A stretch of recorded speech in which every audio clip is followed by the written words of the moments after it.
नमस्कार. आज भरपूर ऊन होतं, त्यामुळे काय झालं, हे फुलपाखरू होतं ते आमच्या घराच्या आतमध्ये आलं आणि चुकून त्याला फॅन लागला. फॅन चालू होता त्याने ते खिडकीकडे जाऊन पडलं पडलं आणि मग काय झालं, त्याला जास्त असं उडता असं येईना. म्हणून म्हटलं चला त्याला बाहेर मोकळ्या हवेत सोडायचा मी प्रयत्न करत होती, पण ते काही जास्त हलत नव्हते. मग ते जरासं उडलं आणि इकडे डायनिंग टेबलकडे जाऊन आलं. मग ते तिथून मी त्याला कशी कशी हलवून बघत होती, जेणेकरून ते उडतं का बघण्यासाठी.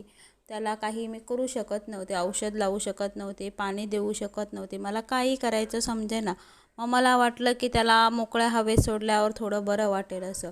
म्हणून मी त्या फुलपाखरूला पकडलं आणि पिशवीतून, कारण त्यांच्या पंखाला हे लावलं तर त्यांना आणि जास्त त्याला दुखू शकतं ना, त्रास होऊ शकतो. म्हणून मी पिशवीतलं वरच्यावरच त्याला पकडलं आणि म्हटलं त्याला बाहेर सोडूया. म्हणून मग मी त्याला बाहेर सोडण्यासाठी आले आणि म्हटलं हळू पिशवी उघडली. तसं ते फुलपाखरू मस्तपैकी बाहेर फिरायला गेलं. बरं वाटलं बघून मला ते फुलपाखरू. नंतर ही मुलं म्हणायला लागली, मम्मी चला आता आम्ही पेरू खाऊया. फुलपाखरू आपल्या घरी गेलं. म्हटलं ठीक आहे. मग पेरू कट केलं, पण पेरूच्या आतमध्ये निघाल्या आळ्या.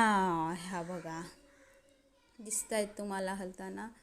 मग ते पेरू खायचा मूडच गेला. ते असं बघितलं आणि म्हटलं आता असं खायची अशी इच्छाच राहिली नाही. मग ते तसंच जागा ठेवलं आणि टाकून दिलं. काय करणार, एवढ्या अशा आळ्या बघितल्यानंतर होईना खायला. नंतर स्पंदन म्हणायला लागलं, अगं मम्मी ऊन गेलं आणि पाऊस येतो.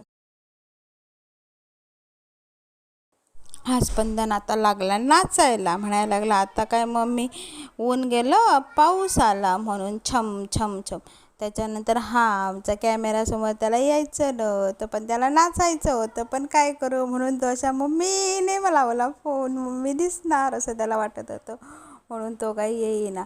मग पाऊस आला. हा बघा असा मस्तपैकी असा आमच्या इथं पाऊस पडायला लागला. एकदम मगाशी तर एकदम कडक ऊन होतं आणि अचानक हा आलेला पाऊस आमच्याकडे. मस्तपैकी एकदम वातावरण थंड झालं, हवा सुटली आणि बरं वाटत होतं. त्याच्यानंतर मी घेतलं जेवण बनवायला. चला म्हटलं आज जेवण ही लसूण आहे, ती लसूण घातली, कांदा घातला आणि मस्तपैकी म्हटलं जेवण बनवूया. तर मी आपली जेवण बनवायची तयारी करायला लागली. तर हा मी ड्रेस माझ्या सासूच्या साडीचा शिवलेला आहे. तुम्हाला कसा वाटला, आणि मी तो स्वतः शिवलेला आहे. जरा कमेंट करून नक्की सांगा की माझा तुम्हाला हा साडीचा वन पीस कसा वाटला.